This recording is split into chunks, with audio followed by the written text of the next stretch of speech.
ഇന്നലെ അറസ്റ്റ് രേഖപ്പെടുത്തിയ 2 കേസിൽ യൂത്ത് കോൺഗ്രസ് സംസ്ഥാന അധ്യക്ഷൻ രാഹുൽ മാങ്കൂട്ടത്തിന് ജാമ്യം. ജുഡീഷ്യൽ ഫസ്റ്റ് ക്ലാസ് മജിസ്ട്രേറ്റ് കോടതി 3 ആണ് ജാമ്യം അനുവദിച്ചത്. നിലവിൽ ജയിലിൽ കഴിയാൻ കാരണമായ കേസിലെ ജാമ്യാപേക്ഷ നാളെയാണ് കോടതി പരിഗണിക്കുക.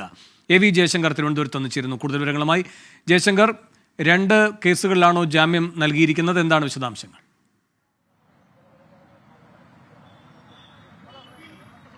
വേണു, സെക്രട്ടേറിയറ്റ് മാർച്ചുമായി ബന്ധപ്പെട്ട എടുത്ത പുതിയ 2 കേസുകളിലാണ് രാഹുൽ മാങ്കൂട്ടത്തിന് നിലവിൽ ജുഡീഷ്യൽ ഫസ്റ്റ് ക്ലാസ് മജിസ്ട്രേറ്റ് കോടതി 3 ജാമ്യം അനുവദിച്ചിരിക്കുന്നത്. DGP ഓഫീസ് മാർച്ചുമായി ബന്ധപ്പെട്ട എടുത്ത കേസിൽ നാളെ ജില്ലാ കോടതി ജാമ്യാപേക്ഷ പരിഗണിക്കും. എന്തായാലും രാഹുലിനെ സംബന്ധിച്ച് ഇത് വലിയ ആശ്വാസമാണ്. കാരണം സെക്രട്ടേറിയറ്റ് മാർച്ചുമായി ബന്ധപ്പെട്ട ആദ്യം എടുത്ത കേസിലെ ജാമ്യാപേക്ഷയും നാളെ പരിഗണിക്കുന്നുണ്ട്. ഈ ഘട്ടത്തിൽ ഈ കേസുകളിൽ സ്വാഭാവികമായും ജാമ്യം ലഭിക്കുന്ന സാഹചര്യത്തിൽ അത് രാഹുലിനെ സംബന്ധിച്ച് കൂടുതൽ അനുകൂലമാകും.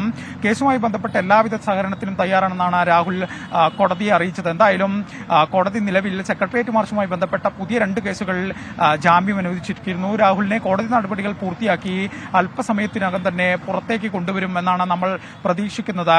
എന്തായാലും 2 സെക്രട്ടേറിയറ്റ് മാർച്ചുമായി ബന്ധപ്പെട്ട 2 കേസുകളിലാണ് നിലവിൽ രാഹുലിന് ജാമ്യം അനുവദിച്ചിരിക്കുന്നത്. കോടതി എന്തായാലും നിലവിൽ റിമാൻഡ് അവസാനിച്ച് പുറത്തിറങ്ങണമെങ്കിൽ, രാഹുലിന് ജയിലിൽ നിന്ന് പുറത്തിറങ്ങണമെങ്കിൽ സെക്രട്ടേറിയറ്റ് മാർച്ചുമായി ബന്ധപ്പെട്ട ആദ്യം എടുത്ത കേസിൽ കോടതി ജാമ്യം അനുവദിക്കണം. വേണം.